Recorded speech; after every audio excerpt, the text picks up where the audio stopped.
The rain was coming down hard that Tuesday evening when my son Marcus drove away, leaving me standing alone in the grocery store parking lot. I watched his taillights disappear into the darkness, clutching my grocery bags while water soaked through my jacket. At 72 years old, I'd given everything for that boy. But nothing could have prepared me for what his boss would tell me 3 days later. Before we jump back in, tell us where you're tuning in from, and if this story touches you, make sure you're subscribed, because tomorrow I've saved something extra special for you. My name is Walter Henley, and for 35 years I thought I was building something meaningful with my son. I was wrong about a lot of things back then, but mostly I was wrong about what love looked like when it only flowed in one direction. The grocery store incident wasn't the beginning of my story with Marcus. It was just the moment when everything finally became crystal clear.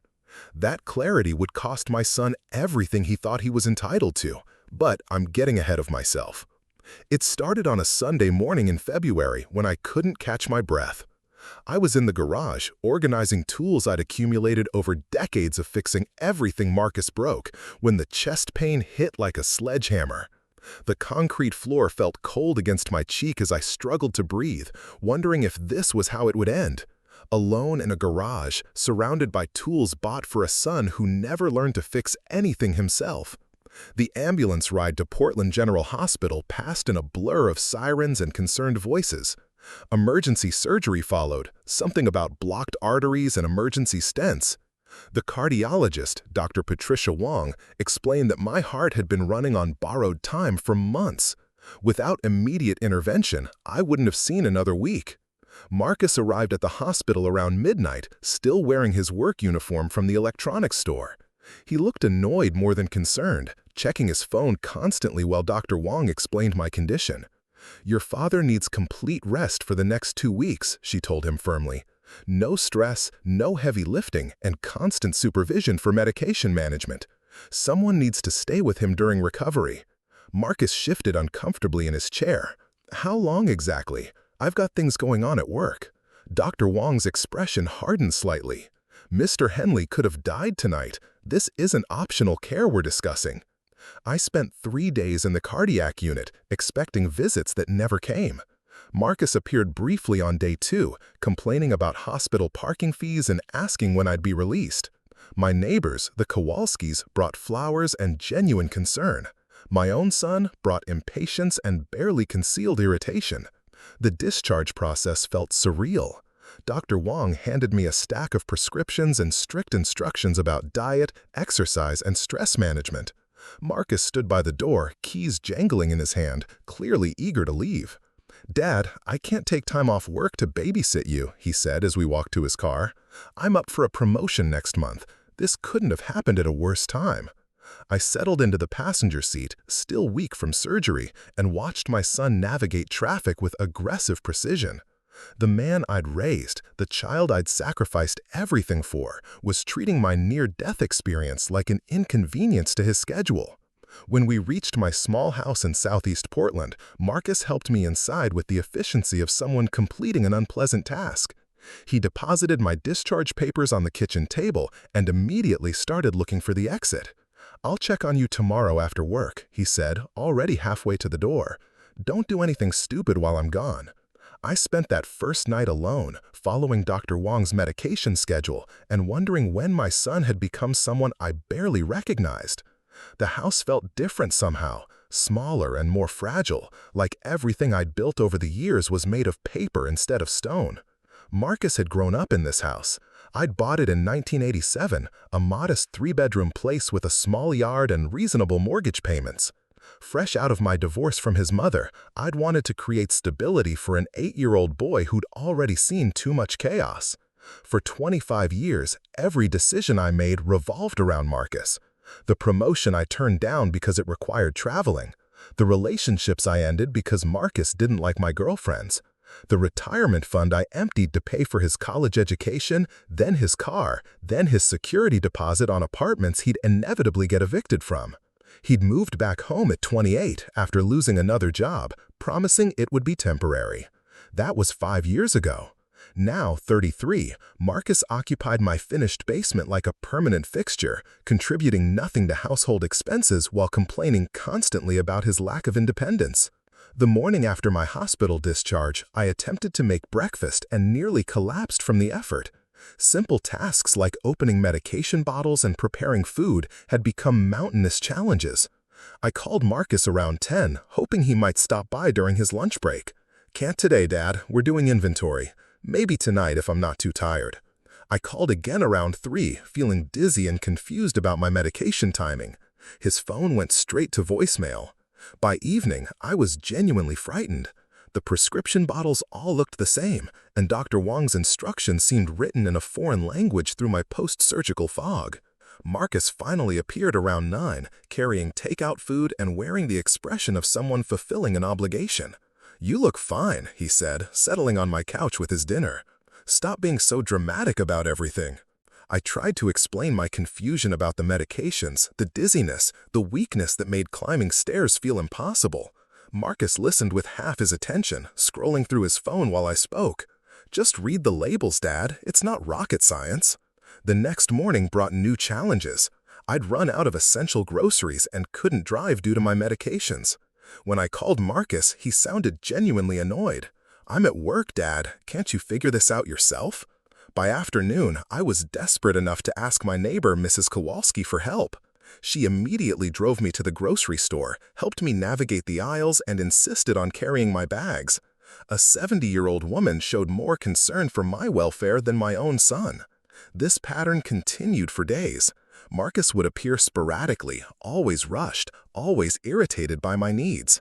He treated my recovery like an imposition on his already difficult life, as if my heart attack had been a deliberate attempt to complicate his promotion prospects. The breaking point came on a Thursday evening, 2 weeks after my surgery.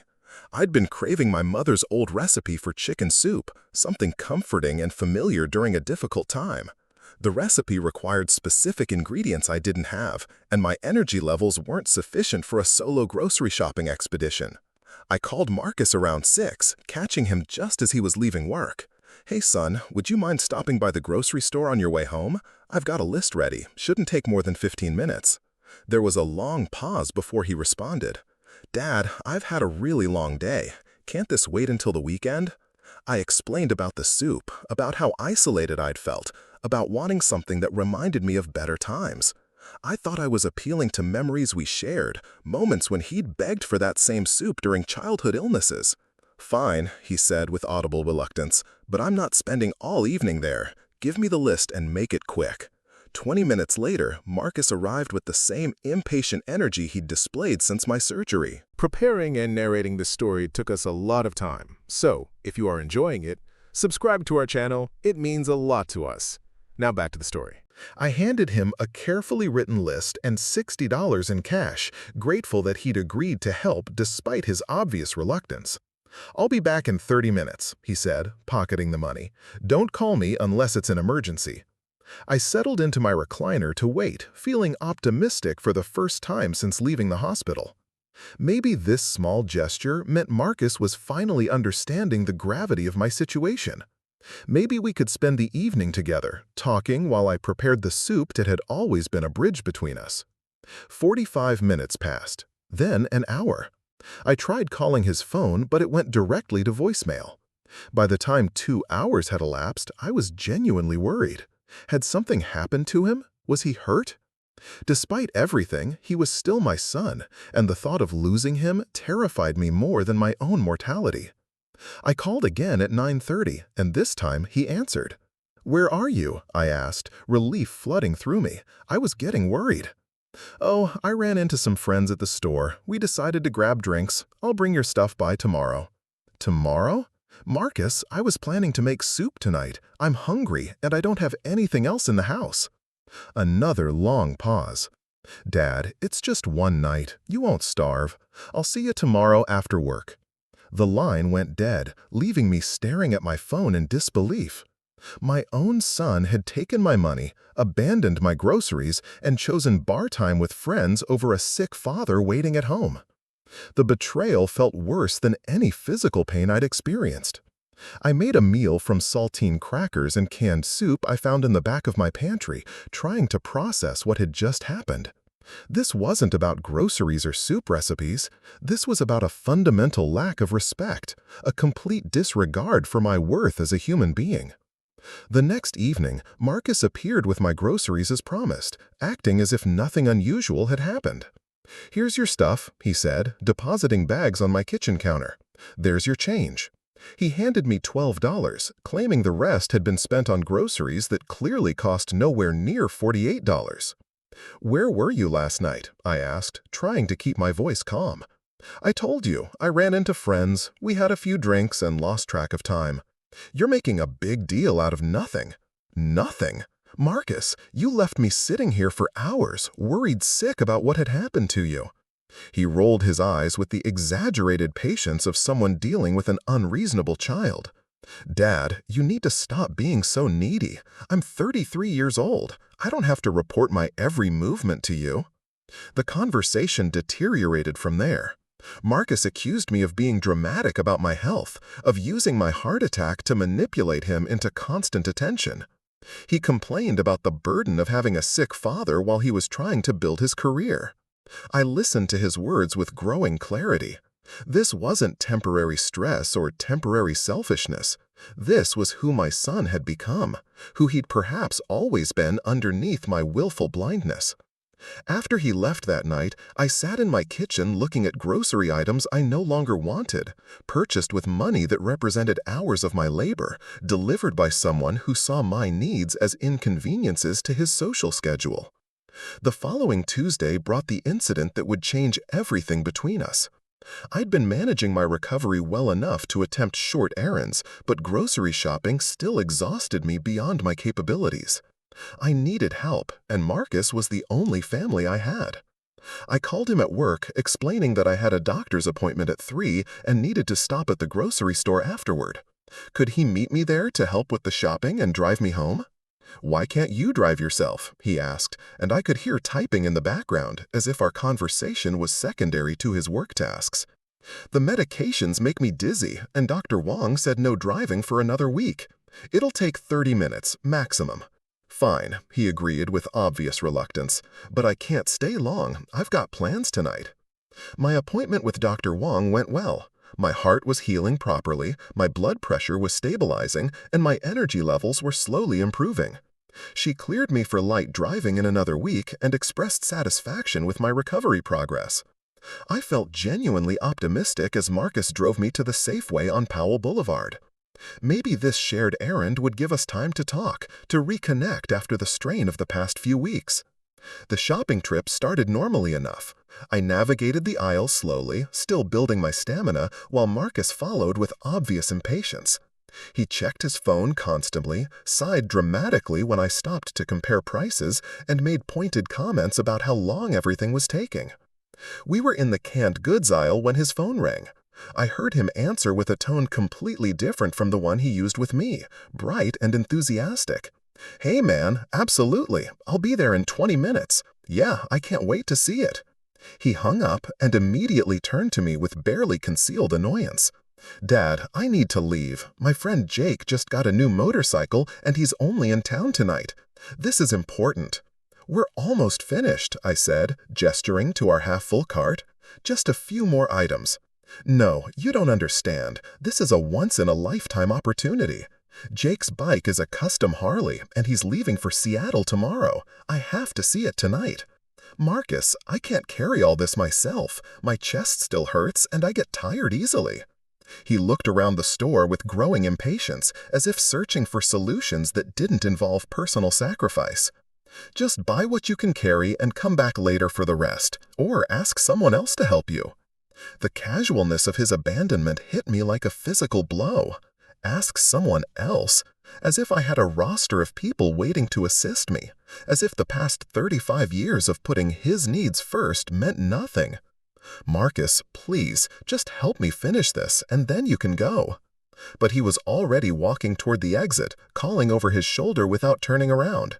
"Sorry, Dad, this can't wait. You'll figure something out." I stood in that aisle, surrounded by canned vegetables and pasta sauce, watching my son choose a motorcycle viewing over his recovering father's basic needs.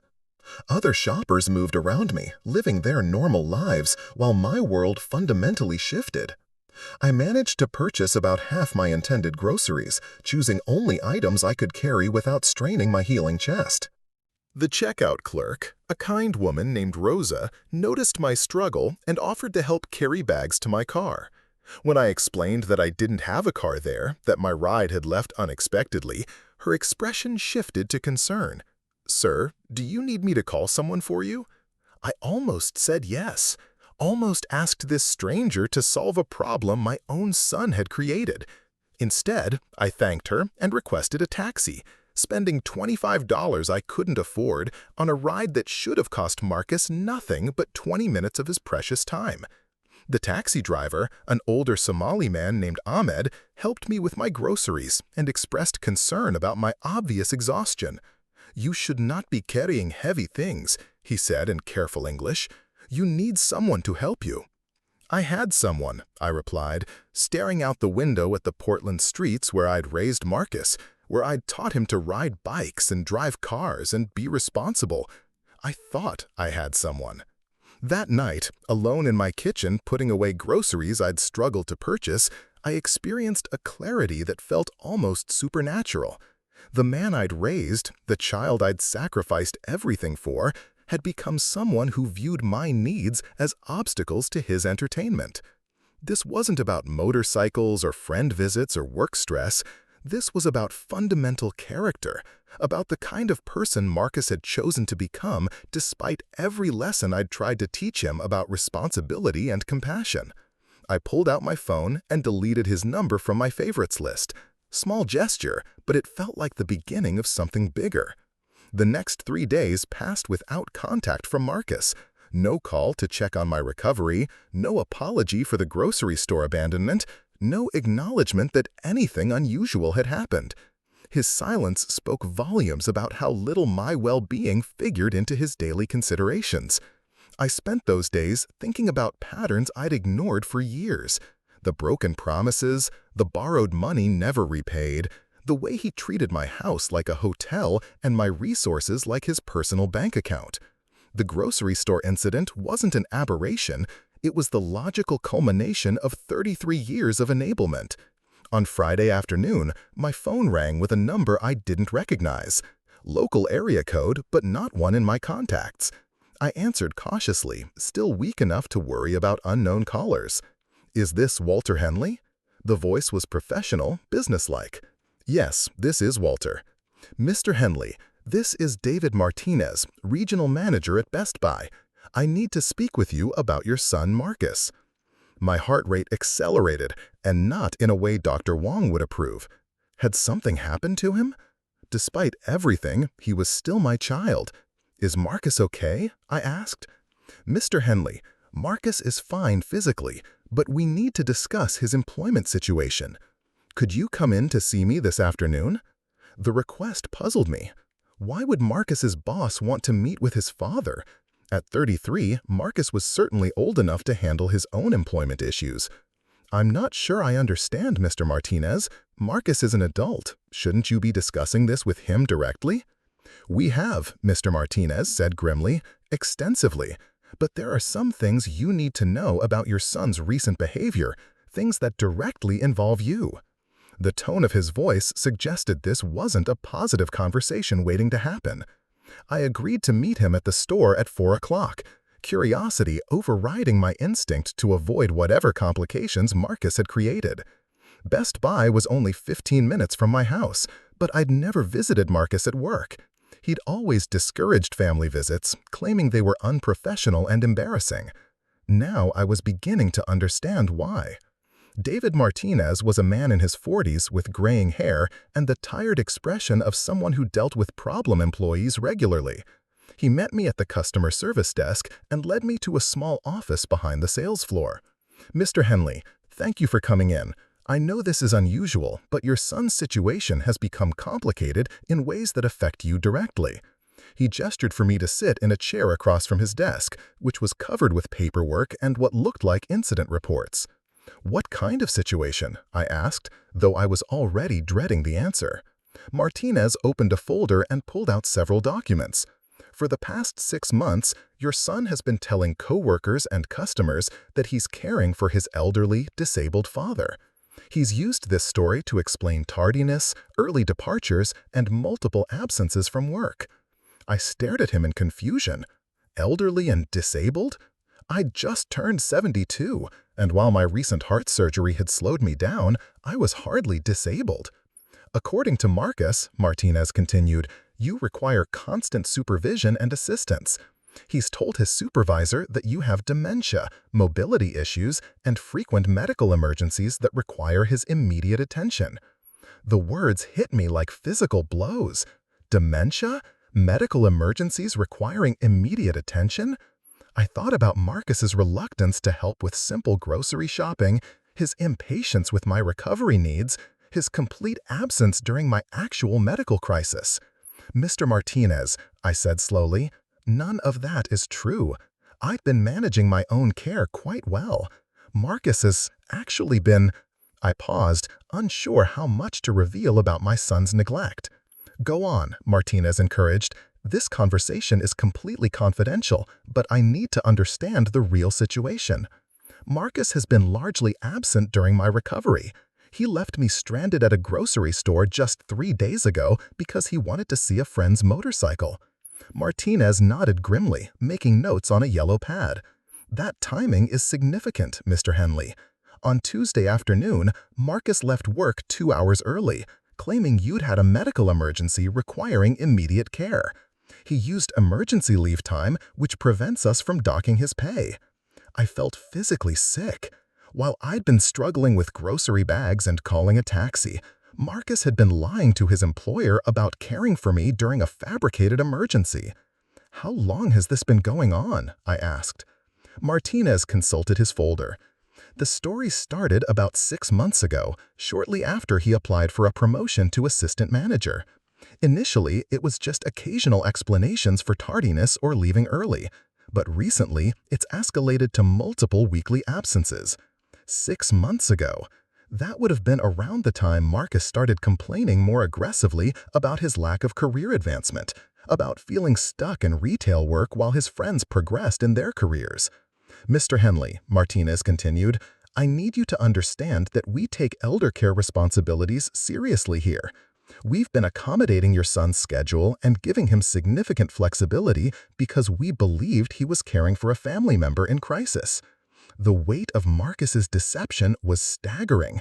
Not only had he been neglecting my actual needs, but he'd been exploiting my identity to avoid workplace responsibilities while positioning himself as a devoted caregiver.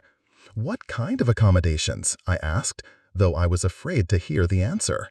Modified scheduling, additional personal days, permission to take emergency calls during work hours, and most significantly, we moved him to the top of our promotion list because we believed his caregiving experience demonstrated exceptional responsibility and maturity. I sat in stunned silence, processing the full scope of my son's betrayal. He'd been using my name and fabricated stories about my health to gain workplace advantages while simultaneously treating my real needs with contempt and irritation. "Mr. Martinez, Marcus hasn't been caring for me at all. In fact, since my heart surgery 3 weeks ago, he's actively avoided helping me with basic tasks like grocery shopping and medication management." Martinez's expression darkened. "Heart surgery? Mr. Henley, are you saying you've had actual recent medical issues that your son has been neglecting?" I explained the entire situation: the emergency surgery, the prescribed recovery period requiring assistance, Marcus's reluctance to help with simple tasks, and ultimately his abandonment at the grocery store while he claimed emergency caregiving duties at work. "This is far worse than I anticipated," Martinez said, closing the folder with finality. "Mr. Henley, your son hasn't just been dishonest about his personal situation, he's been committing time theft and fraud while actively neglecting a family member who legitimately needed assistance." "What happens now?" I asked, though part of me already knew the answer.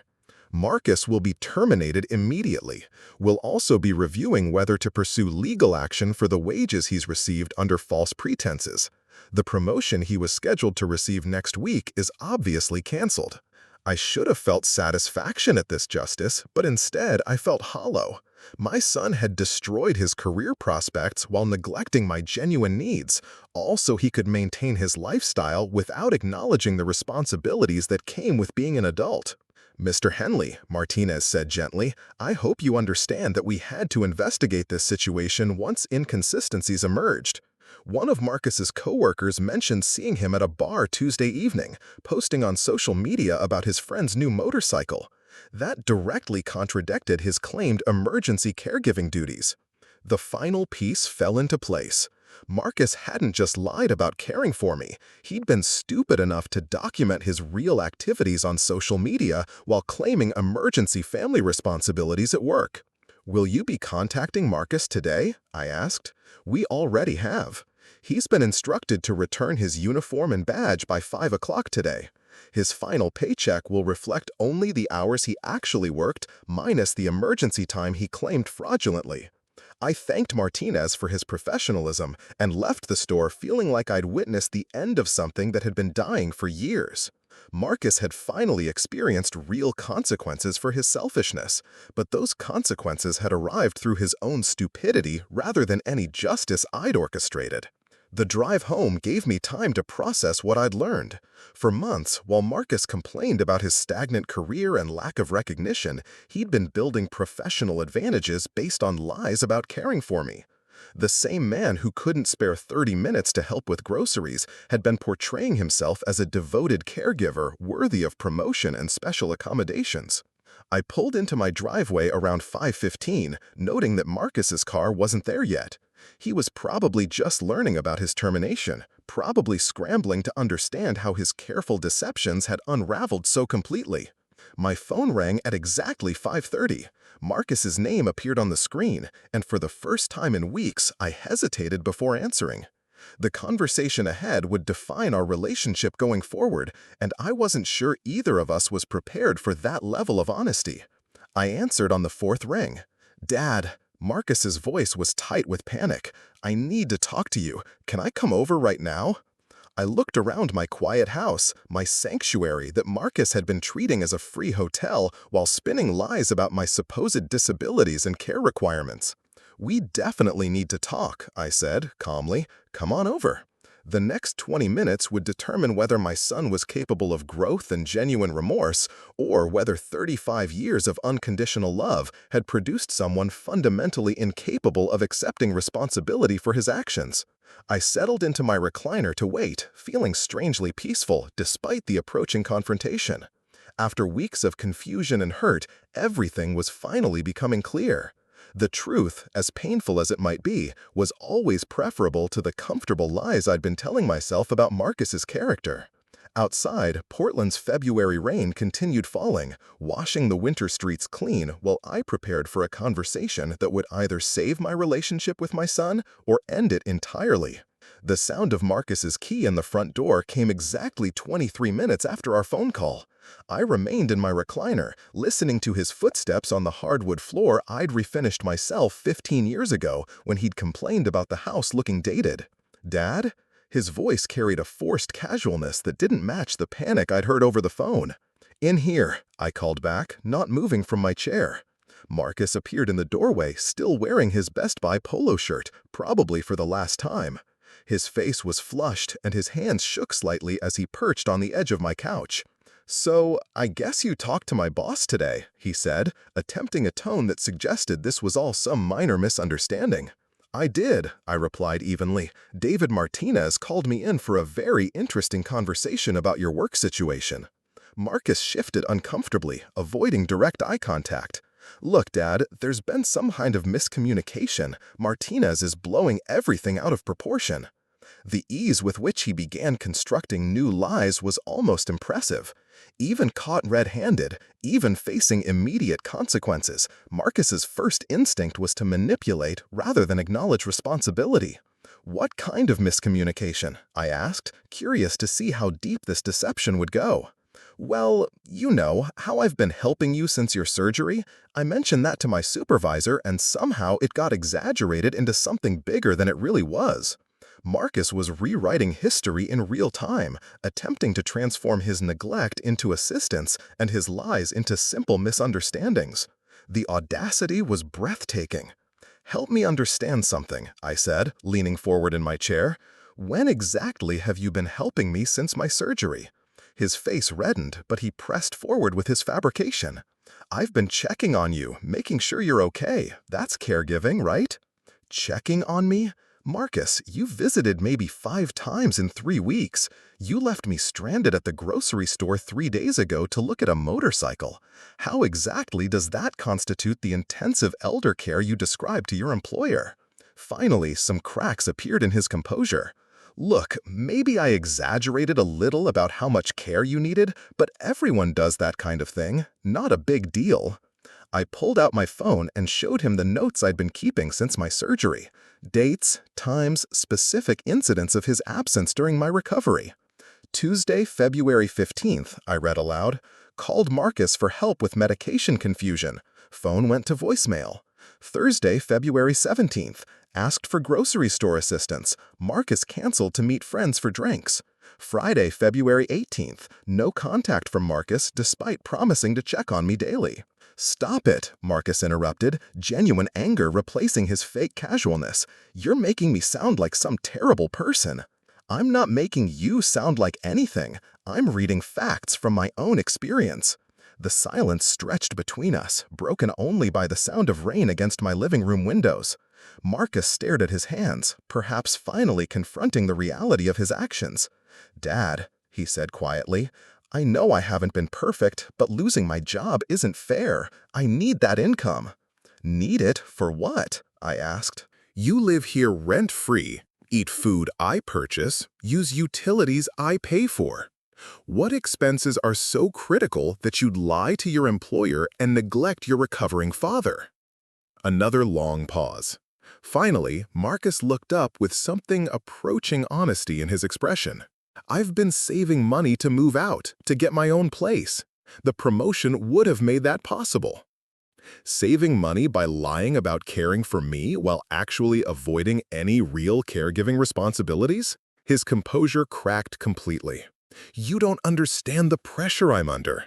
Everyone my age has their own place, their own life. I'm 33 and living in my father's basement. Do you know how embarrassing that is?" The self-pity in his voice triggered something cold and final in my chest. After everything he'd put me through, after the lies and neglect and abandonment, Marcus was positioning himself as the victim of circumstances rather than the architect of his own problems. "You're embarrassed?" I asked. "Marcus, you've been using my name and fabricated stories about my health to gain workplace advantages while treating my actual recovery like an inconvenience. You left me standing in a parking lot while claiming emergency caregiving duties. And you're embarrassed?" "That's not how it happened," he protested, but his voice lacked conviction. "Then tell me how it happened. Explain to me how abandoning me at the grocery store Tuesday while claiming a medical emergency at work represents responsible behavior." Marcus opened his mouth, closed it, then tried again. "I made a mistake, okay? I should have helped you finish shopping before going to see Jake's bike, but that doesn't mean I deserve to lose my job." A mistake. 5 weeks of neglect during my cardiac recovery, months of lying to his employer, using my identity for professional gain while treating me with contempt, and he characterized it all as a simple mistake? I stood up from my recliner, feeling stronger than I had since my surgery. The clarity was almost overwhelming. "Marcus, I want you to leave." "What? Dad, come on, let's talk about this like adults." "We are talking like adults. I'm an adult who nearly died 5 weeks ago and needed basic assistance during recovery. You're an adult who chose to lie, neglect, and exploit rather than provide that assistance. Now I'm choosing to end this conversation. You can't just kick me out. I live here. You live here because I've allowed it for 5 years. That arrangement is ending tonight." The panic returned to his voice. Dad, please, I'm sorry, okay? I'll do better. I'll help you more. Just don't make me leave. Help me more? Marcus, you've helped me almost nothing. Mrs. Kowalski has shown more concern for my recovery than my own son. I walked to the front door and opened it. The February air was cold and wet, but it felt cleaner than the atmosphere inside my house. I need you to pack your belongings and find somewhere else to stay, I said calmly. Tonight! This is insane. You're throwing away our entire relationship over some misunderstanding at my job? Our relationship? When did our relationship become something other than you taking advantage of my generosity while giving nothing in return? Marcus stared at me as if seeing a stranger. Maybe he was. Maybe the man who'd enabled his selfishness for 33 years was finally becoming someone different. Fine, he said, anger replacing panic. If that's how you want it, fine. But don't expect me to come crawling back when you realize you need me. Need you for what? I asked. You've demonstrated quite clearly that I can't rely on you for anything meaningful.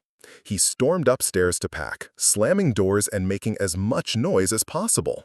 I sat back down in my recliner, feeling stronger than I had since my surgery. The clarity was almost overwhelming. Marcus, I want you to leave. What? Dad, come on, let's talk about this like adults. We are talking like adults. I'm an adult who nearly died 5 weeks ago and needed basic assistance during recovery. You're an adult who chose to lie, neglect, and exploit rather than provide that assistance. Now I'm choosing to end this conversation. You can't just kick me out. I live here. You live here because I've allowed it for 5 years. That arrangement is ending tonight. The panic returned to his voice. Dad, please, I'm sorry, okay? I'll do better. I'll help you more. Just don't make me leave. Help more? Marcus, you've helped me almost nothing. Mrs. Kowalski has shown more concern for my recovery than my own son. I walked to the front door and opened it. The February air was cold and wet, but it felt cleaner than the atmosphere inside my house.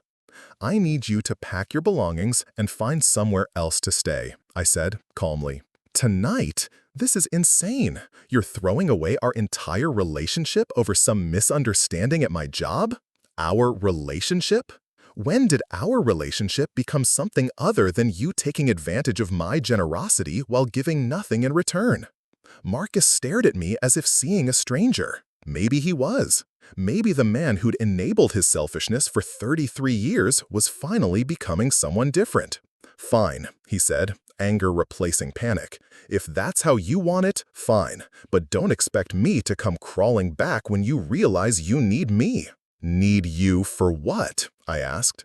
You've demonstrated quite clearly that I can't rely on you for anything meaningful. He stormed upstairs to pack, slamming doors and making as much noise as possible. I sat back down in my recliner, listening to the sounds of my son's departure from my life.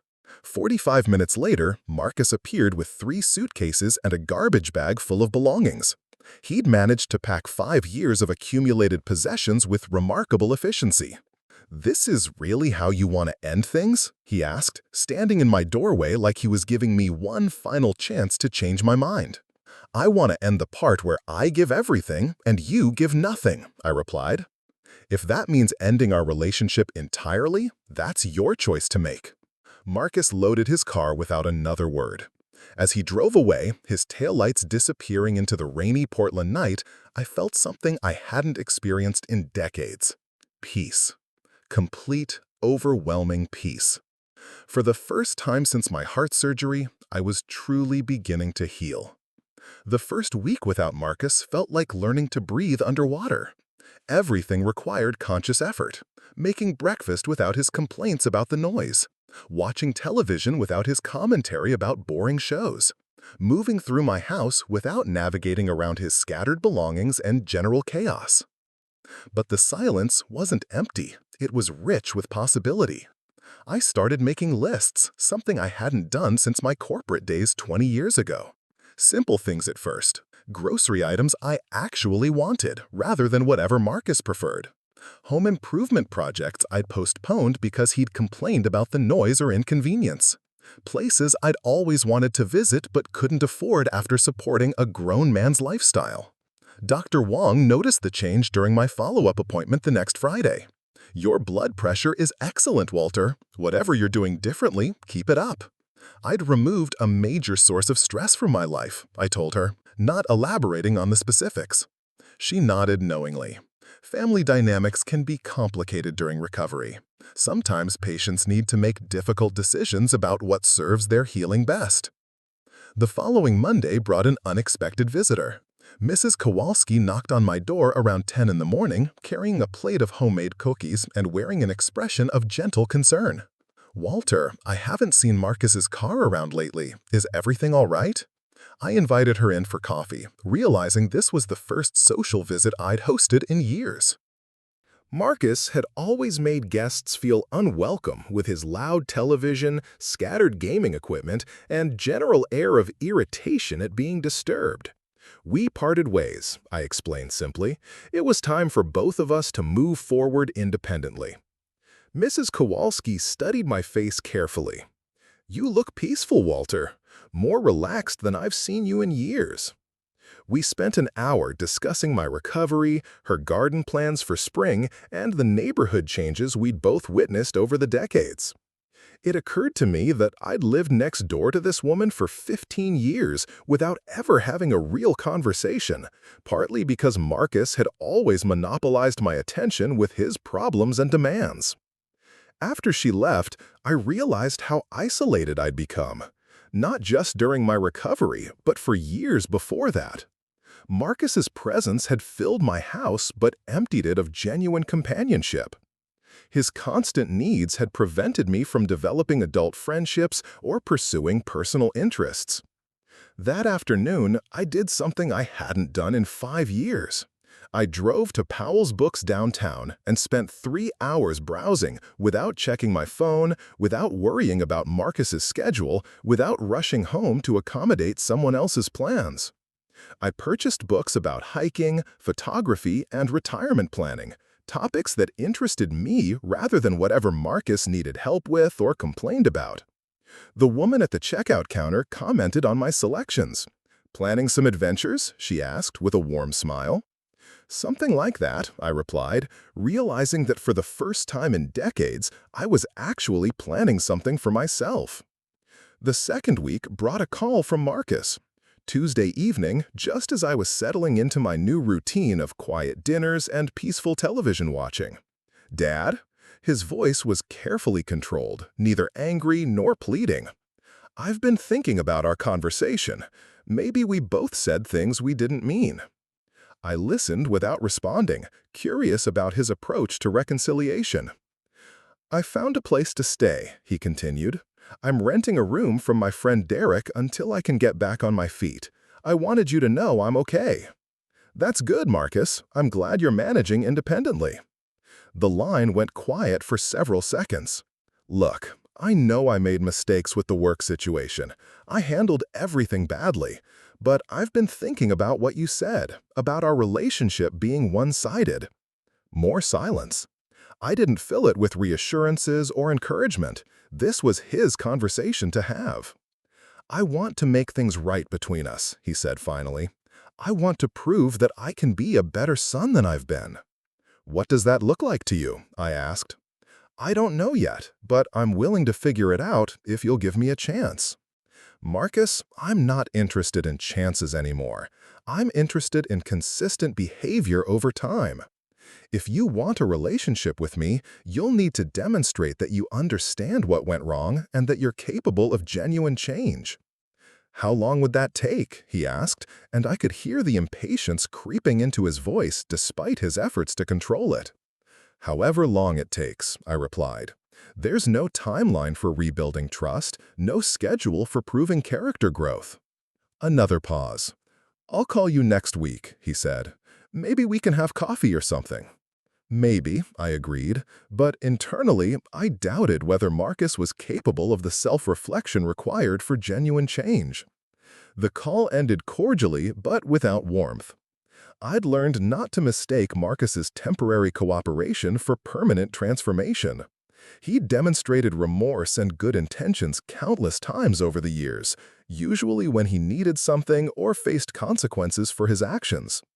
Real change would require sustained effort without immediate rewards, something Marcus had never shown interest in pursuing.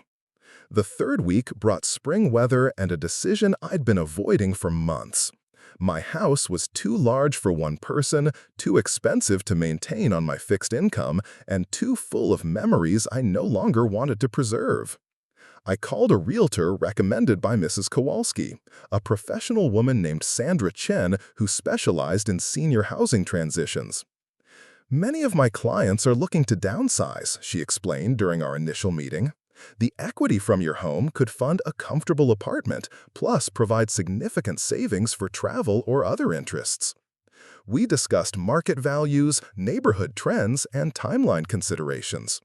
My house, purchased for $68,000 in 1987, was now worth nearly $400,000 thanks to Portland's housing boom. The profit would eliminate my mortgage payments and provide enough capital for a completely different lifestyle. I also want to establish some kind of charitable foundation, I told Sandra, something focused on supporting senior independence and preventing elder exploitation.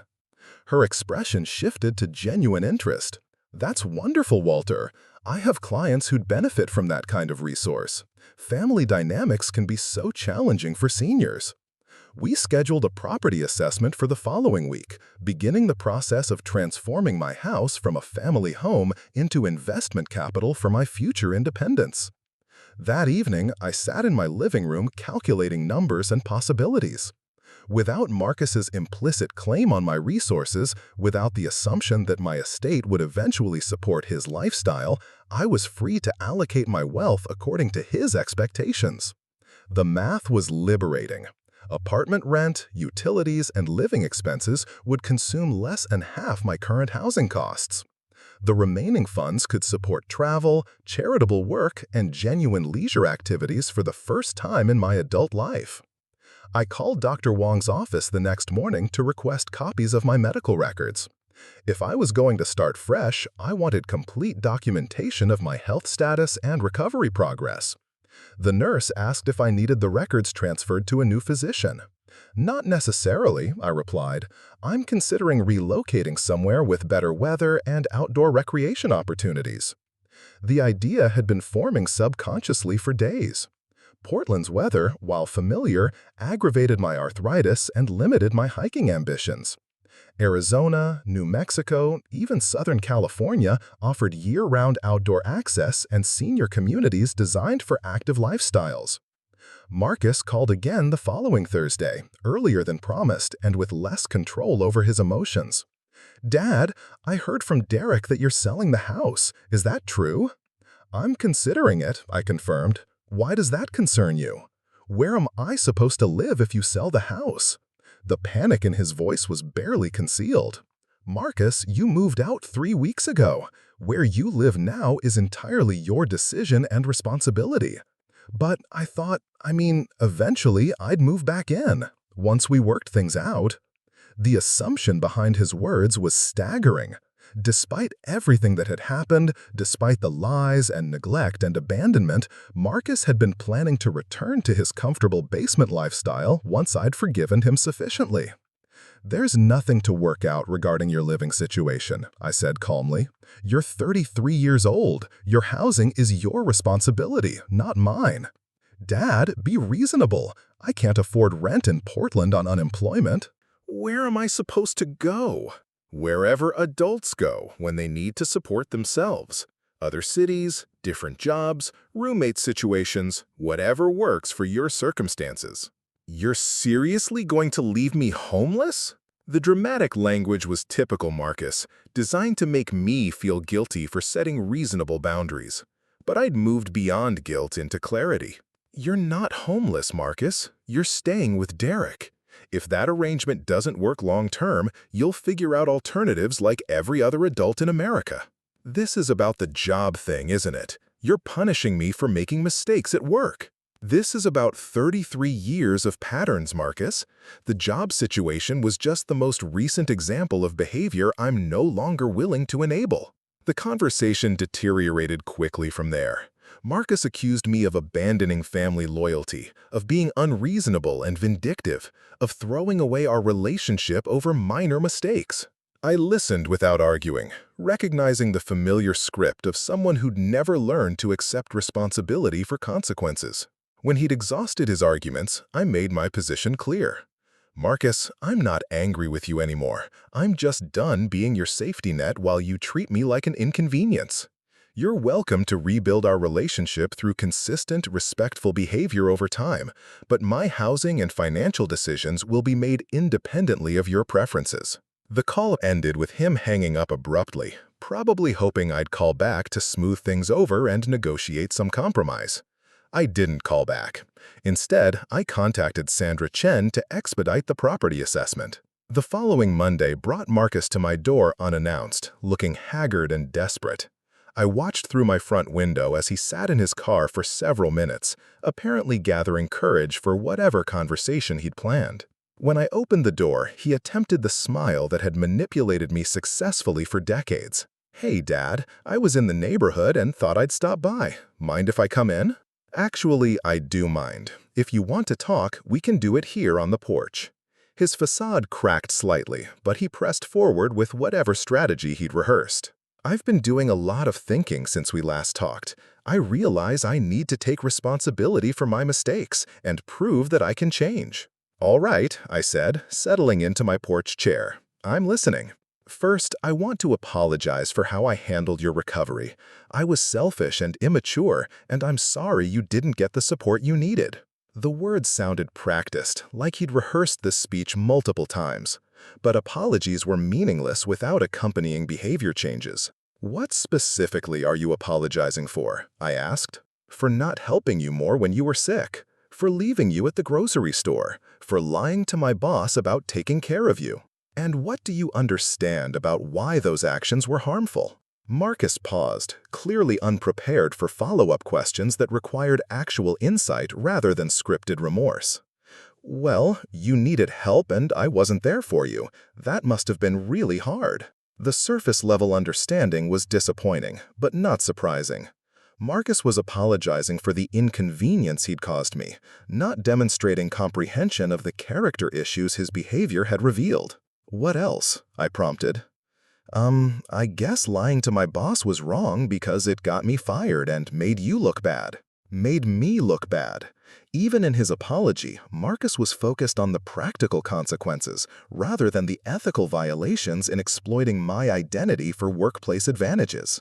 "Marcus, do you understand that you used fabricated stories about my health and disability to gain professional benefits while simultaneously neglecting my actual needs?" He shifted uncomfortably. "Yeah, I know that was messed up. I wasn't thinking clearly."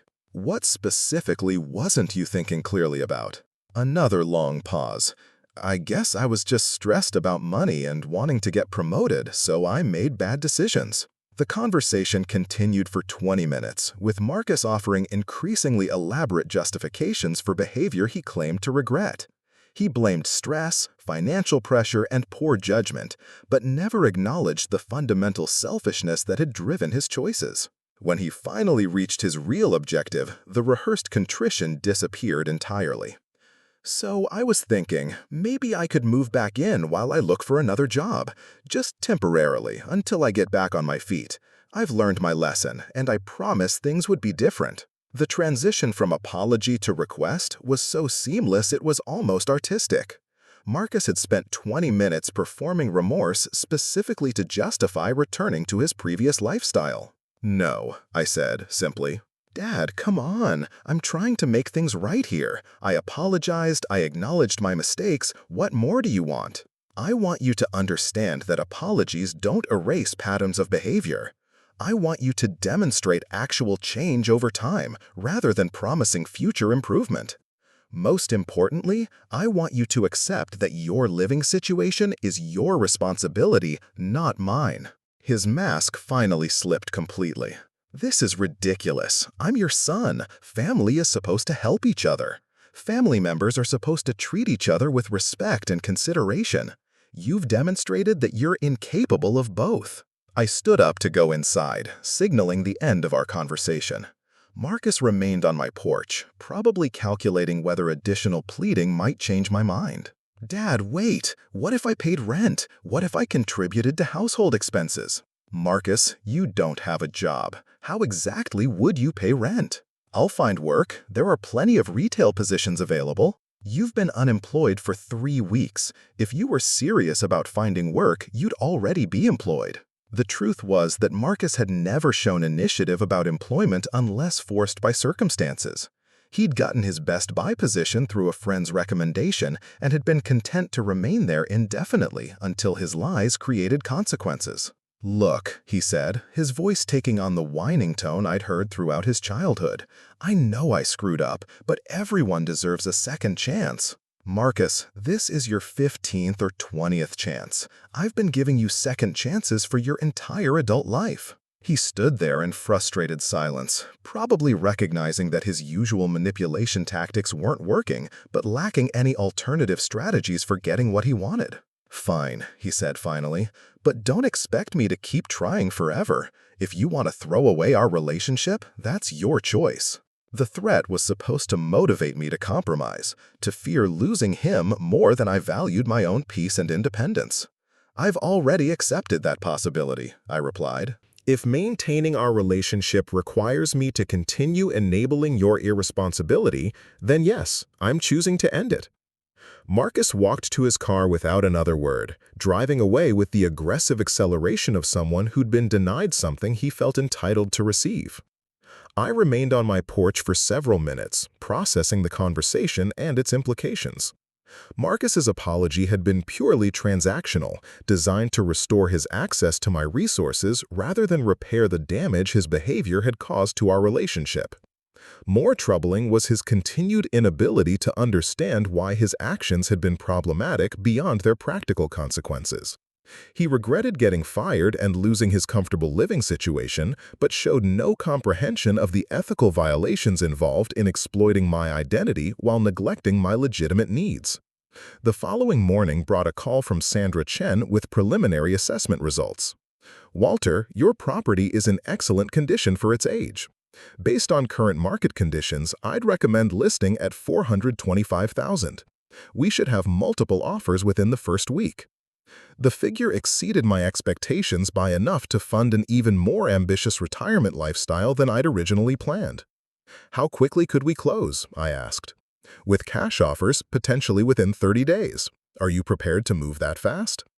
I thought about my sparse belongings, my limited sentimental attachments, and my eagerness to begin a life defined by my choices rather than my obligations. "Let's do it," I said. Sandra scheduled professional photography and staging consultation for the following week, beginning the process of transforming my family home into real estate inventory. That afternoon, I drove to a senior living community in Bend that I'd been researching online.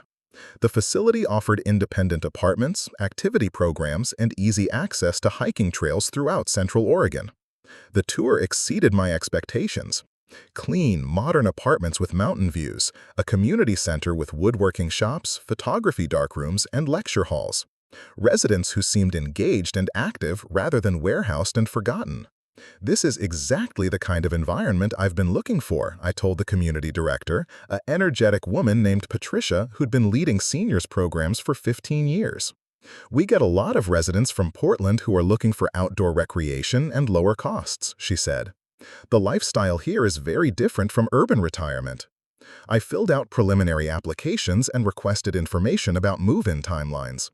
If my house sold quickly, I could be established in Bend by summer, hiking mountain trails instead of managing family drama. The drive back to Portland felt like traveling between two different versions of my future. Behind me, independence and adventure. Ahead of me, the house where I'd spent 35 years sacrificing my dreams for someone who'd never learned to appreciate the sacrifice. Marcus called again that evening, his tone suggesting he'd been drinking.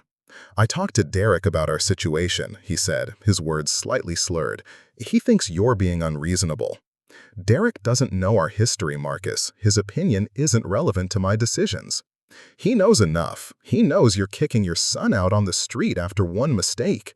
The characterization of 33 years of patterns as one mistake was so absurd I almost laughed. Marcus, Derek is welcome to support you financially if he thinks I'm being unfair. That might give you some insight into how willing other people are to subsidize your lifestyle. That's different. Derek's not my father. Exactly. He's your friend, someone you have a voluntary relationship with based on mutual respect and consideration. Notice how you treat him differently than you've treated me. The observation seemed to penetrate his alcohol-induced defensiveness. For several seconds, he was quiet. Dad, I know I haven't been perfect, but I'm trying to change. Doesn't that count for anything? Trying to change by asking to move back into your old situation without any modifications? That's not change, Marcus. That's asking for another opportunity to repeat the same patterns. What do you want from me? He asked, frustration replacing manipulation in his voice. I want you to build a stable, independent life that doesn't rely on my resources or accommodation. I want you to demonstrate that you can maintain employment, manage your finances, and treat other people with respect and consideration. For how long? However long it takes. Marcus, you're 33 years old. These should be basic life skills you mastered a decade ago. The conversation continued for another 10 minutes, with Marcus alternating between self-pity and anger. He accused me of having unrealistic expectations, of being heartless and unforgiving, of destroying our family over minor conflicts. I listened without arguing, recognizing that his emotional state made productive conversation impossible. When he finally exhausted himself, I made my position clear once more. Marcus, I love you enough to stop enabling behavior that's preventing you from becoming a responsible adult. If you interpret that as heartlessness, that's your choice. The call ended with him hanging up again, probably hoping I'd feel guilty enough to call back with concessions. Instead, I poured myself a glass of wine and reviewed apartment listings in Bend, planning the retirement I'd deferred for 3 decades. The next morning brought clarity about Marcus's situation that I hadn't possessed during our emotional conversations. He was 33 years old, physically healthy, intelligent enough to hold employment, and capable of independent living when circumstances forced it. My financial support hadn't been helping him develop life skills, it had been preventing him from acquiring them. I called Sandra Chen to confirm our aggressive listing timeline and contacted a moving company to schedule estimates for downsizing services. If Marcus wanted to rebuild our relationship, he'd need to do it while I was living my own life rather than waiting in suspended animation for him to mature. The week passed quickly, filled with property preparations and retirement planning. Marcus didn't call, probably hoping his silence would motivate me to reach out with compromise offers. Instead, his absence reinforced my conviction that our relationship had been primarily transactional from his perspective. Sandra's photography session captured my house at its best, highlighting the updates I'd completed over the years and the mature landscaping I'd maintained despite Marcus's complaints about yard work noise. Seeing my home through marketing eyes helped me recognize what I'd accomplished during my decades of property ownership. The listing went live on a Thursday morning. By Friday afternoon, we'd received 6 showing requests and 3 preliminary offers. Sandra's prediction about Portland's seller's market proved conservative. That evening, Marcus called with a tone I'd never heard before, subdued, uncertain, almost frightened. Dad, I drove by the house today. There's a real estate sign in the yard. Yes, I confirmed. We've already received multiple offers. You're really doing this? You're really selling our house? It's my house, Marcus. You moved out a month ago, remember? But where will I go if things don't work out with Derek? What if I can't find another job? The questions revealed the fundamental misunderstanding that had shaped Marcus's approach to our relationship. He'd been treating my house as his permanent fallback option, his insurance policy against the consequences of his choices. You'll go wherever people go when they need to solve housing problems independently. Other cities, different living arrangements, whatever options exist for someone in your circumstances. Dad, please, I'm scared. I don't know how to do this adult stuff without your help. The admission was more honest than anything he'd said in months, possibly years. For the first time, Marcus was acknowledging his dependence rather than justifying his entitlement. Marcus, being scared is normal when you're learning new skills, but you're 33 years old. These are skills you should have learned gradually over the past 15 years. I know, but I didn't. And now I'm supposed to figure everything out all at once? Not all at once. One decision at a time, one problem at a time, the same way everyone else learns to manage adult responsibilities. What if I mess up? What if I make mistakes? Then you'll experience consequences and learn from them, like every other adult who's ever lived. The conversation continued for nearly an hour, with Marcus expressing genuine vulnerability for the first time in our recent interactions. He wasn't demanding or manipulating. He was simply afraid of facing life without the safety net I'd provided since his childhood. I felt compassion for his fear while remaining committed to my boundaries. Enabling his dependence wouldn't help him develop the skills he needed. It would only postpone the inevitable necessity of learning to support himself. When we finally ended the call, Marcus sounded resigned rather than angry. "I guess I'll figure something out," he said quietly. "I believe you will," I replied, and for the first time in months, I meant it. The following week brought a cash offer $20,000 above asking price from a young couple relocating to Portland for work. Sandra recommended acceptance, and I agreed without hesitation. Closing was scheduled for 3 weeks later, giving me just enough time to finalize my move to Bend and donate items I wouldn't need in my new apartment. Marcus didn't call during the closing process, but Mrs. Kowalski reported seeing him drive by the house several times, probably processing the reality that his childhood home was transitioning to someone else's ownership. I packed my belongings systematically, keeping only items with genuine sentimental value and practical utility for my new lifestyle. Boxes of Marcus's childhood possessions went to charity along with furniture I'd purchased during his youth. The process felt like archaeological excavation, uncovering layers of family history that no longer served my future plans. School photos, sports trophies, birthday cards, evidence of the child I'd loved before he became the man who disappointed me so profoundly. I kept one box of his childhood memories, storing it in my new apartment in case he ever developed enough maturity to appreciate them. Everything else became donations to families who might value them more than their original owner had. Moving day arrived with perfect spring weather and professional efficiency. By evening, my Portland house was empty and my Bend apartment was home. The view from my new living room window showed the Cascade Mountains, hiking trails, and endless possibilities for the retirement I'd postponed for 3 decades. For the first time since my heart surgery, I felt completely optimistic about my future. Marcus called that evening, his voice hollow with the reality of our changed circumstances. "The new owners are moving in tomorrow," he said. "I watched the moving trucks all day." "How are you doing with your job search?" I asked, focusing on his progress rather than our shared history. "I have an interview next week for a position at an electronics store in Beaverton. Derek's been helping me practice interview questions." "That's excellent news, Marcus. I hope it works out well for you." "Dad, I want you to know that I understand now what you were trying to teach me. I never learned to take care of myself because you always took care of everything." The acknowledgement was more mature than anything I'd expected from him. Perhaps facing real consequences was finally motivating the self-reflection he'd avoided for years.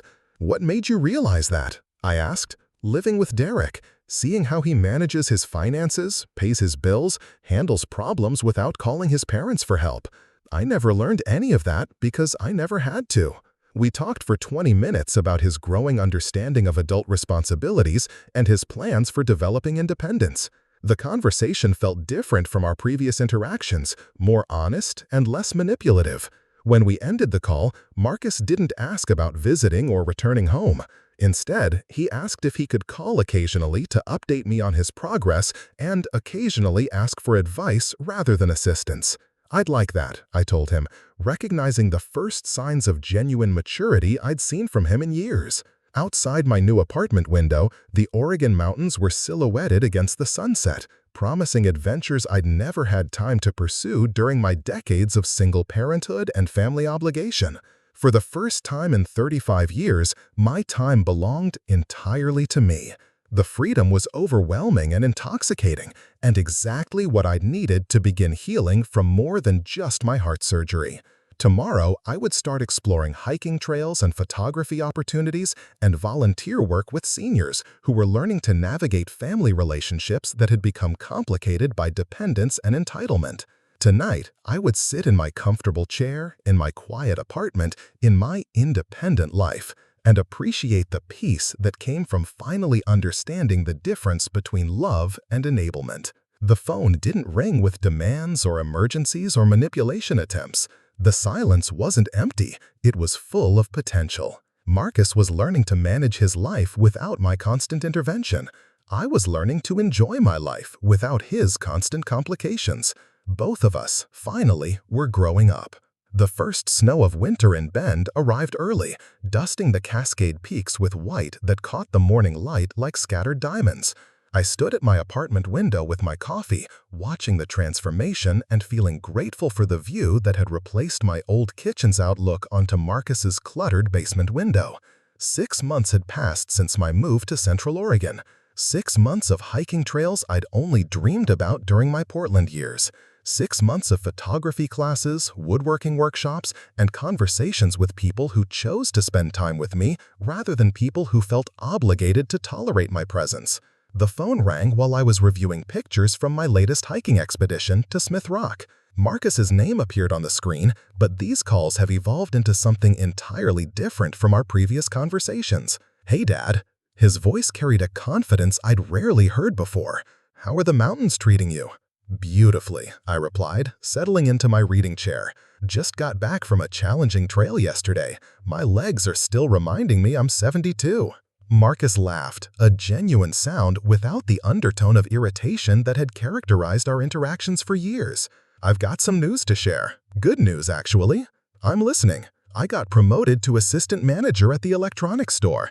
Derek helped me practice for the interview, and I guess all that preparation paid off." The pride in his voice was unmistakable, but more importantly, it wasn't followed by requests for celebration gifts or financial assistance. Marcus was learning to derive satisfaction from his own accomplishments rather than treating them as opportunities to extract rewards from others. "That's wonderful, Marcus. How are you handling the additional responsibilities?" "It's challenging, but I like having more control over my schedule and training new employees. Turns out I'm actually good at explaining technical concepts when I put effort into it." We talked for 20 minutes about his work experiences, his growing confidence in leadership situations, and his plans for eventual advancement within the company. The conversation felt natural and mutual, like discussions between adults who respected each other, rather than interactions between an enabler and someone seeking enabling.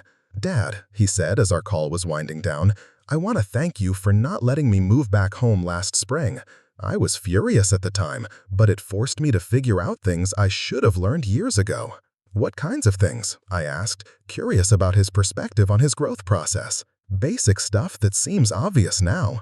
Managing money, keeping apartments clean, showing up consistently for work, treating roommates with consideration. I never developed those skills because I never had to." The insight represented genuine self-awareness rather than the superficial acknowledgement he'd offered during his initial apology attempts.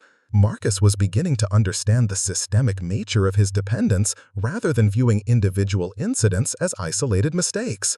"How's your living situation working out?" I asked. "Derek and I found a 2-bedroom place we can actually afford with both our incomes. We split everything equally, and we both contribute to household maintenance. It's the first time I've lived somewhere that felt like my responsibility rather than someone else's charity." The language he used revealed how profoundly his mindset had shifted. Responsibility instead of entitlement. Contribution instead of consumption. Partnership instead of dependence. "I'm proud of the progress you're making," I told him, meaning it completely. "I couldn't have made this progress while living in your basement." I understand that now.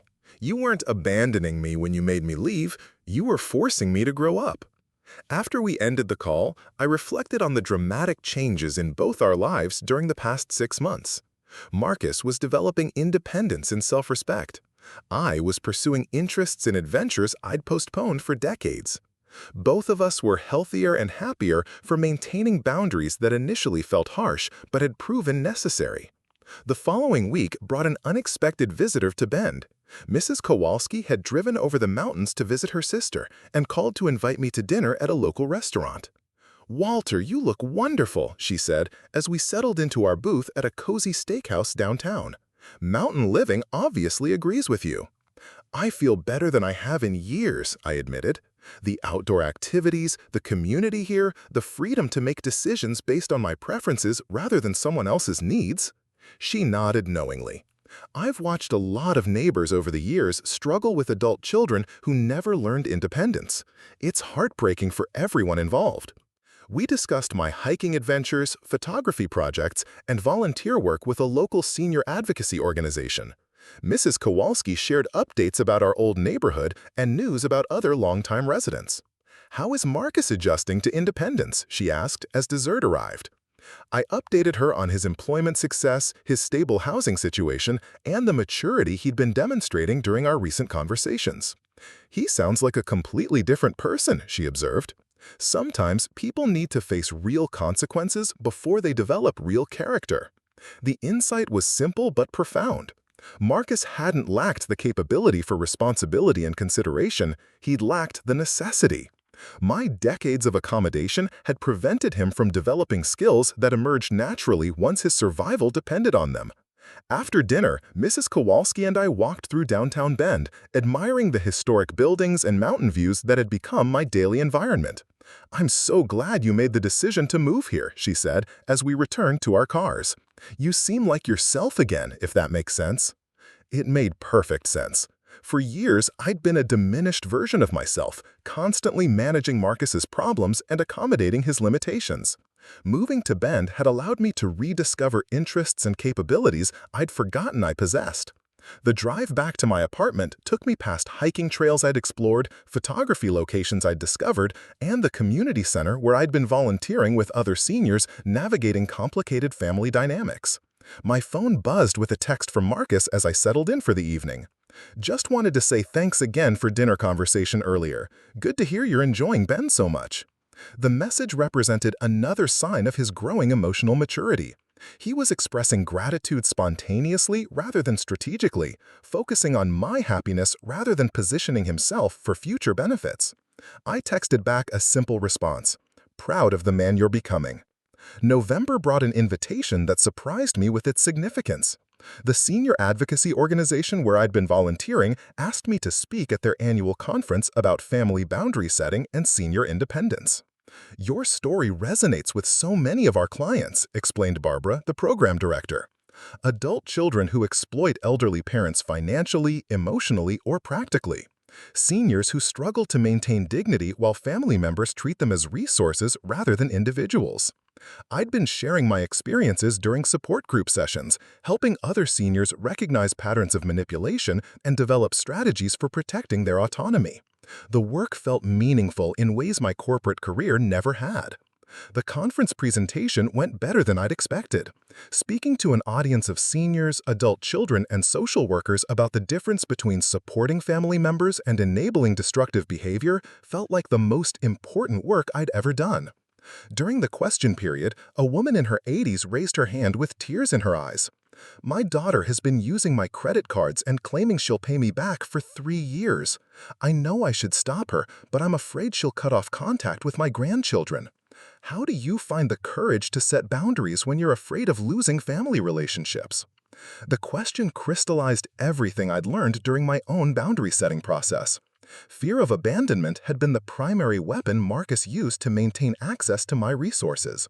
The threat was powerful because it seemed to offer only 2 choices: enable destructive behavior or lose the relationship entirely. But my experience had demonstrated a third possibility. Setting boundaries could actually improve relationships by forcing growth and mutual respect that hadn't existed under enabling conditions. In my case, I told the audience, setting firm boundaries didn't end my relationship with my son. It transformed it from one-sided dependence into mutual respect. He had to develop skills he'd been avoiding, and I had to stop sacrificing my well-being for his convenience. The conversation continued for another hour, with audience members sharing their own struggles and insights about family dynamics that had become unhealthy through good intentions and boundary failures. Driving home from the conference, I felt a sense of purpose I hadn't experienced since my corporate retirement. Helping other seniors navigate family exploitation felt like the work I'd been meant to do, even though I discovered it accidentally through my own painful circumstances. December arrived with heavy snowfall that transformed Bend into a winter wonderland. My apartment complex organized holiday activities, and I found myself participating in social events for the first time in years. The difference was striking. During my Portland years, holiday seasons had been dominated by Marcus's expectations and demands. Gift requests that strained my budget, family obligations that revolved around his schedule, celebrations that felt more like performances than genuine enjoyment. This year, I decorated my apartment according to my preferences, attended events that interested me, and spent my money on travel plans rather than guilt-driven gift purchases. Marcus called on Christmas morning, and the conversation reflected how much both our lives had changed. "Merry Christmas, Dad. I hope you're having a peaceful morning." "Very peaceful," I replied.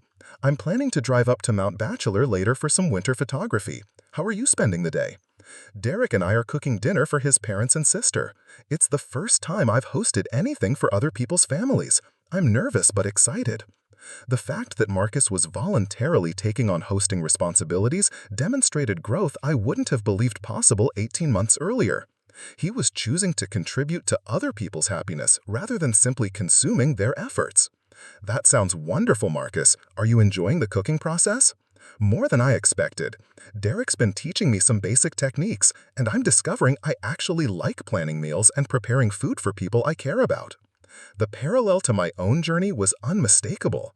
Both of us were discovering capabilities and interests we'd never explored during our codependent years. Marcus had been too dependent to develop hosting skills. I had been too focused on his needs to pursue my own interests. "Dad," he said as our conversation continued, "I've been thinking about visiting Bend sometime this spring. Would that be something you'd be interested in?" The invitation was careful and respectful, acknowledging that visits required mutual agreement rather than assuming automatic welcome. Marcus was learning to request rather than demand, to consider my preferences rather than imposing his timeline. "I'd enjoy that," I replied. "There are some beautiful hiking trails here that might interest you, and I'd like to show you my volunteer work with the senior advocacy group." "That sounds perfect. I'll plan something for maybe April or May when the weather's better for outdoor activities." We ended the call with warmth and mutual respect, a dramatic contrast to the tension and resentment that had characterized our interactions during my recovery period. The remainder of winter passed peacefully, filled with indoor projects on snowy days and outdoor adventures when weather permitted. I completed a photography series documenting senior independence that was featured in the advocacy organization's newsletter. I began writing a memoir about family boundary setting that might help other parents navigate similar challenges. Most importantly, I continued building relationships based on shared interests and mutual respect rather than obligation and dependence. Friends who invited me to activities because they enjoyed my company rather than because they felt sorry for my isolation. Marcus's promised visit materialized in late April, timed to coincide with peak wildflower season on local hiking trails. He arrived Friday evening carrying a backpack and wearing hiking boots that suggested he'd been preparing for outdoor activities. The physical transformation was as striking as the emotional growth I'd witnessed during our phone conversations. Marcus looked healthier, more confident, more adult than I'd seen him in years. "This place is incredible," he said, stepping onto my apartment balcony to survey the mountain views. "I can see why you chose to move here." We spent Saturday hiking a moderate trail through ponderosa pine forests and meadows filled with lupine and Indian paintbrush. Marcus demonstrated stamina and enthusiasm I'd never seen from him during our Portland years, when he'd complained about any physical activity that interfered with his gaming schedule. "I get why you love this," he said, as we rested beside an alpine lake that reflected snow-capped peaks. "It's completely different from city life, more peaceful but also more challenging."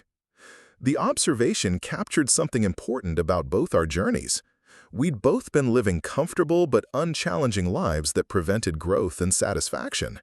Moving to Bend had forced me to develop new skills and friendships. Losing access to my support had forced Marcus to develop independence and responsibility. Saturday evening, Marcus joined me for the monthly potluck dinner at my apartment complex, meeting neighbors I'd been describing during our phone conversations. His social skills had improved dramatically since his Portland years, when he'd treated my guests with barely concealed irritation. "Your son is delightful," Mrs. Patterson told me as we cleaned up after dinner. "So polite and interested in other people. You must be very proud." I was proud, but more importantly, I was hopeful. Marcus was becoming someone I genuinely enjoyed spending time with, rather than someone I felt obligated to tolerate because of family connections. Sunday morning brought our most significant conversation since his arrival. We were drinking coffee on my balcony, watching sunrise illuminate the Cascade Peaks, when Marcus brought up topics we'd been avoiding. "Dad, I need to say something that's been on my mind for months. I understand now that our relationship was unhealthy for both of us, not just inconvenient for you." I listened without interrupting, curious about his perspective on our family dynamics. "I was treating you like a parent bank and problem-solving service rather than a person with your own needs and dreams. You were enabling me to avoid growing up because you thought that was love, but it was actually preventing me from becoming someone you could respect." The analysis was remarkably insightful, demonstrating self-awareness I'd never seen from him during his dependent years. "What helped you understand that?" I asked. "Living with Derek and his family. Watching how they treat each other with mutual consideration, how they contribute equally to household responsibilities, how they support each other without creating dependence." Marcus paused, looking out at the mountains while organizing his thoughts. "I also started therapy a few months ago. Derek suggested it after I kept complaining about how unfair you'd been to kick me out. The therapist helped me recognize patterns I'd been blind to for years." The admission surprised me. Marcus had always resisted suggestions about counseling, claiming he didn't need professional help with problems he could solve independently. "What kinds of patterns?" I asked. "Entitlement, mostly. I'd convinced myself that your support was something I deserved, rather than something you chose to provide. I never considered what you were sacrificing to accommodate my lifestyle or what you might want to do with your resources if you weren't constantly managing my problems." We talked for 2 hours about family dynamics, personal growth, and the relationship we wanted to build going forward. Marcus expressed genuine remorse for his past behavior, while acknowledging that apologies couldn't undo years of exploitation and disrespect. More importantly, he outlined specific changes he'd been making to ensure our future interactions would be based on mutual benefit rather than one-sided support. "I want to contribute to your life rather than just consuming your resources," he said. "I want to visit because we enjoy each other's company, not because I need something from you." The conversation marked a turning point in our relationship. For the first time since his childhood, Marcus was approaching our connection as an adult seeking mutual relationship rather than a dependent seeking continued accommodation. His departure Sunday afternoon felt different from every goodbye we'd shared during his Portland years. Instead of tension and resentment, there was anticipation about future visits and ongoing communication. "I'll call you next week," he said as he loaded his car. "Thank you for sharing your new life with me. I'm really happy that you found a place where you can be yourself." The gratitude was genuine and specific, focused on my happiness rather than positioned to generate reciprocal benefits.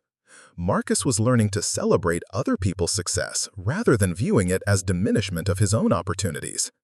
As I watched him drive away, winding down the mountain highway toward his independent life in Portland, I reflected on the transformation both of us had undergone during the past year. Setting boundaries had initially felt like punishment, both for him and for me. The process had been painful and uncertain, requiring faith that short-term discomfort might lead to long-term improvement. But the results exceeded anything I'd imagined possible.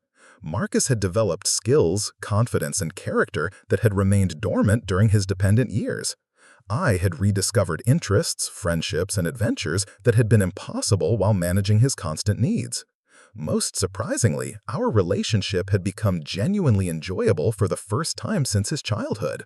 We were choosing to spend time together because we added value to each other's lives, rather than because family obligation demanded contact. The senior advocacy work continued expanding throughout the summer. I began facilitating support groups for parents struggling with adult children who'd never developed independence. The stories were remarkably similar. Well-intentioned parents who'd prevented their children from experiencing natural consequences, creating adults who lacked basic life skills and treated family members as resources rather than individuals. The work felt deeply meaningful, helping other families navigate the difficult transition from enablement to healthy boundaries. Many parents discovered, as I had, that setting limits actually improved their relationships with adult children who'd been taking advantage of unconditional support. Fall brought another invitation for Marcus, this time to visit him in Portland and meet the life he'd built independently. The role reversal felt significant. Instead of him coming to me for support, he was offering to share his accomplishments and provide hospitality. His apartment was clean, organized, and clearly maintained by someone who took pride in his living space. The basement gaming setup had been replaced by modest furniture and evidence of adult responsibilities, bills organized in a desktop file, a calendar with work schedules and social commitments, books about career development and personal finance. Derek welcomed me warmly, treating me as Marcus's respected father rather than the burden I'd been described as during his dependent years. Marcus has been working really hard to turn his life around, Derek told me privately. He talks about you a lot, about how grateful he is that you forced him to grow up, even though it was difficult at the time. The weekend visit confirmed that Marcus's transformation was genuine and sustainable, rather than temporary performance designed to regain access to my resources. He'd built a life based on his own efforts and choices, developing relationships that didn't depend on my support or accommodation. On Sunday morning, as I prepared to return to Bend, Marcus made a request that demonstrated how completely our dynamic had shifted. "Dad, I know you're doing important work with the senior advocacy group, and I've been wondering if there's any way I could contribute to that mission." "What did you have in mind?" I asked. "Maybe I could share my perspective at support groups sometimes, talk about what it was like to be the adult child who was taking advantage, how the dynamic felt from my side, what helped me recognize the problems and start changing." The offer was thoughtful and generous, focused on helping others rather than gaining personal benefits. Marcus was volunteering his time and emotional energy to support work that mattered to me, contributing to something larger than his immediate interests.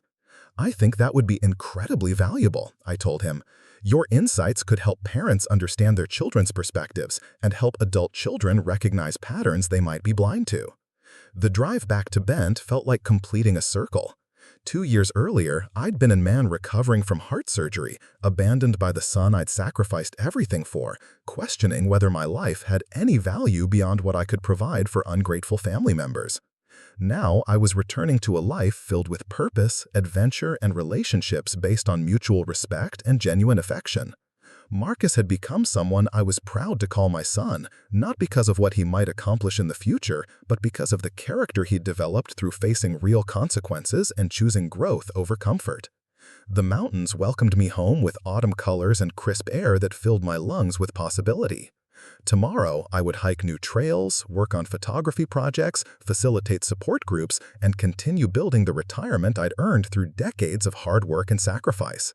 But tonight, I would sit on my balcony with a glass of wine, watching stars emerge over into Cascade Peaks, and appreciate the peace that came from finally understanding the difference between love and enablement. My phone would not ring with emergencies or demands or manipulation attempts. My time belonged entirely to me, to be shared with people who'd earned the privilege through respect and consideration rather than claimed it through blood relationship and emotional blackmail. Marcus was learning to build his life rather than consuming mine. I was learning to enjoy my own life rather than sacrificing it for someone who'd never learned to appreciate the sacrifice. Both of us, finally, were living as adults who chose our relationships based on mutual benefit rather than obligation and dependence. The story that had begun with abandonment in a grocery store parking lot had evolved into something I'd never expected: genuine love between two people who'd learned to respect each other's autonomy and value each other's happiness. Sometimes the best gift you can give someone is forcing them to discover their own strength. Sometimes the best way to love someone is refusing to enable their weakness. It had taken 72 years and a heart attack for me to learn those lessons, but learning them had saved both my son's future and my own. Up next, you've got 2 more standout stories right on your screen. If this one hit the mark, you won't want to pass these up. Just click and check them out.